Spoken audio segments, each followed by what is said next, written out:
Comer, Rezar e Amar. É um filme lindíssimo, que tem paisagens maravilhosas e tem como a protagonista a Julia Roberts, dando a voz a uma mulher que está em busca de si mesma. Então é toda uma travessia que ela faz, um descobrimento dela, que primeiro ela vai para a Itália, que é o comer, depois ela vai para a Índia, que é o rezar, e depois vai para a Indonésia, que é o amar. E qual é a trama, né, desse filme? É uma mulher que está casada e ela construiu tudo aquilo. Teve algum momento da vida dela que ela fez escolhas que colocaram ela nesse cenário.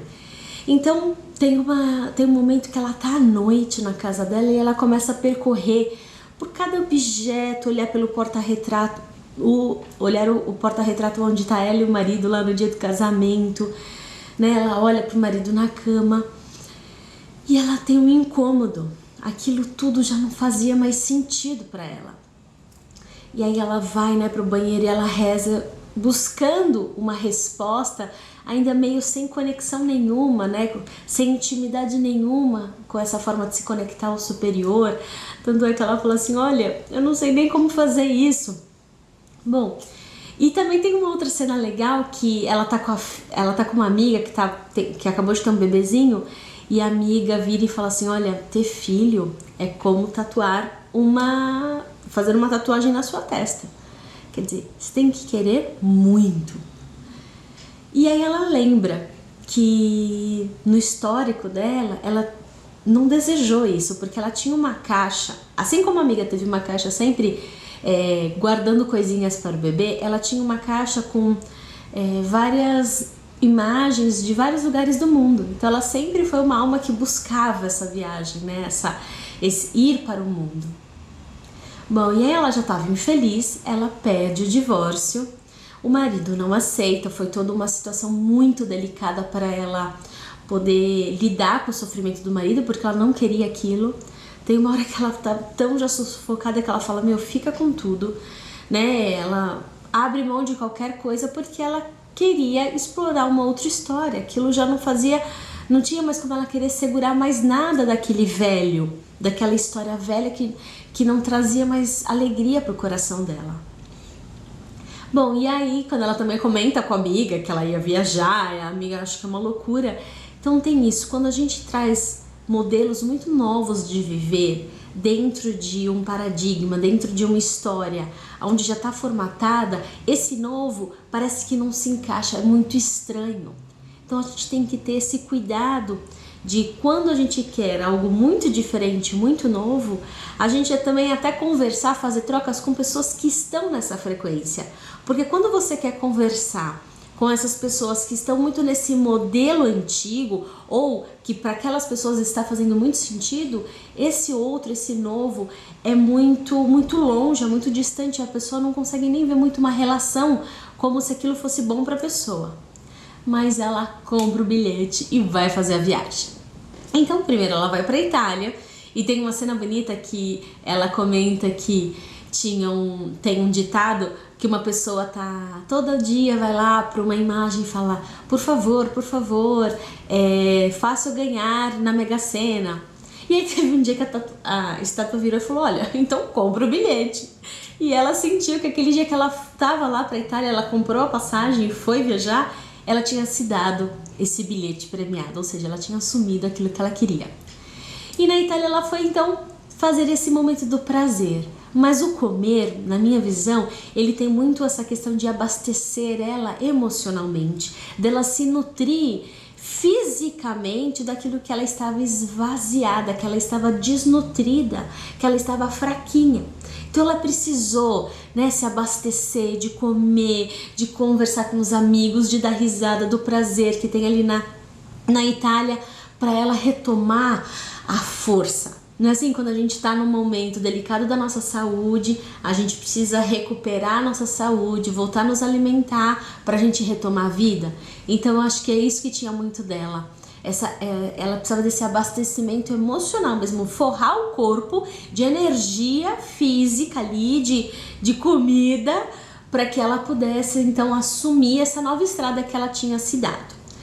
E então teve toda essa alegria, esse prazer. E aí o segundo lugar ela vai que eu anotei aqui, pra Índia. E na Índia, ela vai buscar o espiritual, ou seja, ela estava buscando a unidade dela.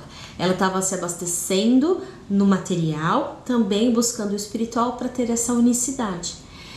E aí ela estava lá com toda a utopia, né, do que é sentar e meditar no ashram. E aí ela viu que não tem nada de glamour, que é um perrengue você sentar, silenciar.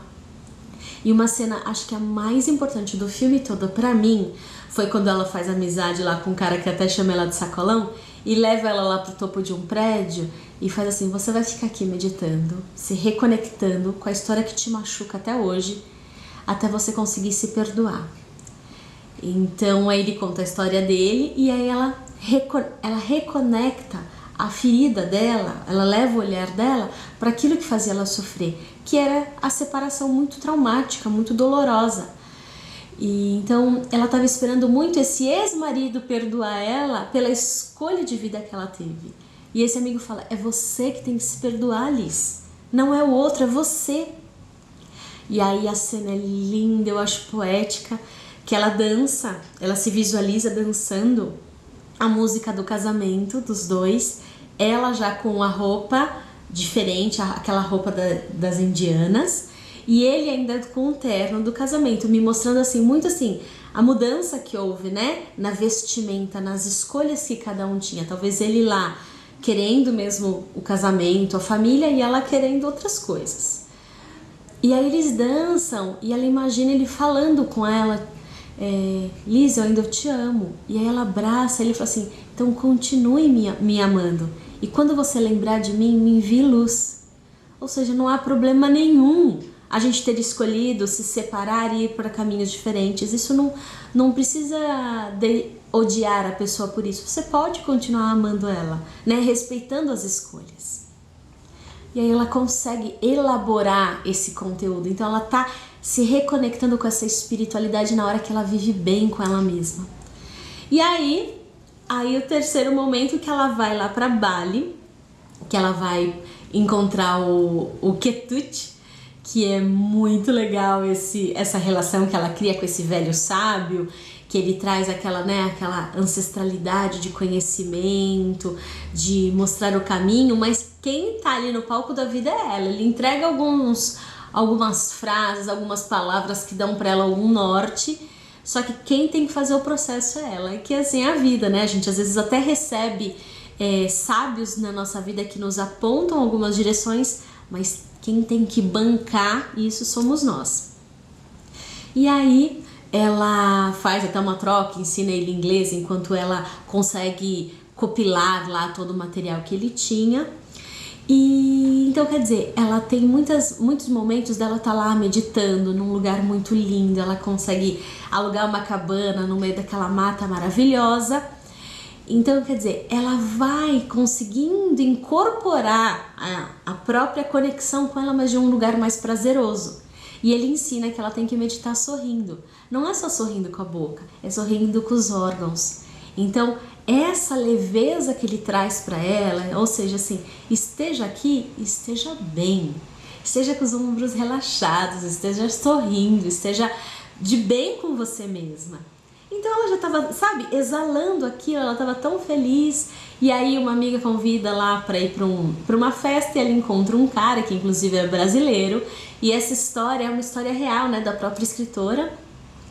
E aí ela tem ali todo um romance com o cara, tem uma hora que eles estão ali amigos, e aí ele pega na mão dela e fala assim: agora chegou a hora, Liz. E aí eles se beijam, passam uma noite juntos. E o que eu achei mais legal é que quando tem... Então assim, eles firmam o relacionamento deles ali. Só que quando ele leva ela pra passear, ele vai até uma praia com ela e fala assim: ó, Liz, nós vamos passar tantos dias ali numa ilha, quer dizer, vamos assumir esse caminho, vamos fazer essa passagem junto. Ela trava, ou seja, porque ali era a consolidação daquela escolha. E ela morre de medo pelo todo o histórico dela, né? Quantas vezes nós deixamos de seguir um caminho que a gente tá morrendo de vontade, que aquilo já tá fazendo um bem danado na nossa vida, mas por traumas, bloqueios e até por um medo de repetir padrões que fez um dia sofrer. Ela sofreu no passado com um casamento e ela sofreu, inclusive, para ela, né, soltar esse casamento, para ela seguir para essa vida a qual ela conquistou. E agora ela vai se casar de novo. Só que não é casar de novo, ela mudou o padrão, ela mudou a vibração dela. Ou seja, ela estava numa vida infeliz, vivendo aquela coisa, né, bem metodológica, bem sem sentido para ela ali. Tá bom, ela era uma boa escritora, ela tinha bens materiais bacanas, ela tinha uma vida bonita ali, só que ela estava vazia dela. Só que ela conseguiu ir se preenchendo. Ou seja, se relacionar desse outro modelo era uma mudança na vida dela. E aí foi que ela trouxe, né, a palavra dela, ela vai embora, volta lá pro Ketuti, esse velho sábio, e aí ele fala: Liz, às vezes na vida a gente precisa perder o equilíbrio. Então não adianta a gente só querer viver neste equilíbrio, neste ambiente mais pessoal, individual, onde eu consigo ter alguns controles na hora que eu acordo, na hora que eu vou comer, na hora que eu me dedico para uma meditação, né? Quando a gente está nesse isolamento conosco, uma vida mais preservada, a gente consegue dosar, né, algumas escolhas. Já com o outro, não tem tanta essa dosagem, né? Depende muito de como o outro também quer. Então ele falou: Liz, é assim a vida, faz parte, né, de você perder o equilíbrio de vez em quando. Aí ela entende que a palavra dela é attraversiamos, que eu acho linda essa palavra em italiano, e aí ela volta para ele e ainda consegue pegar esse barco, e eles fazem, e no final é aquela passagem, né, deles percorrendo o mar, o oceano ali com o barco, ou seja, ela assumindo essa travessia dela. Então eu acho um filme assim lindo. Comenta aqui comigo, me conta o que você acha desse filme. Qual foi a cena que pra você fez mais sentido, que chamou tua atenção, né? Então eu trouxe aqui algumas cenas que me tocaram. A cena dela na casa, me tocou a cena dela falar que ela comprou o bilhete, ou ela bancou, assumir a escolha, o momento do perdão dela com o ex-marido, e essa hora que ela assume atravessamos, né, na verdade, atravessar essa história com esse novo homem, com essa nova mulher que ela se tornou, ou seja, uma conquista muito mais profunda dela mesma. Então eu quero muito saber de você o que vocês acharam desse filme. Filme lindo, delicioso, que vale muito a pena ver e rever várias vezes. Eu adoro assistir esse filme. Quando eu tenho um momento, eu revejo mesmo, porque ele me faz um bem danado. Então um grande beijo e até mais. Tchau, tchau.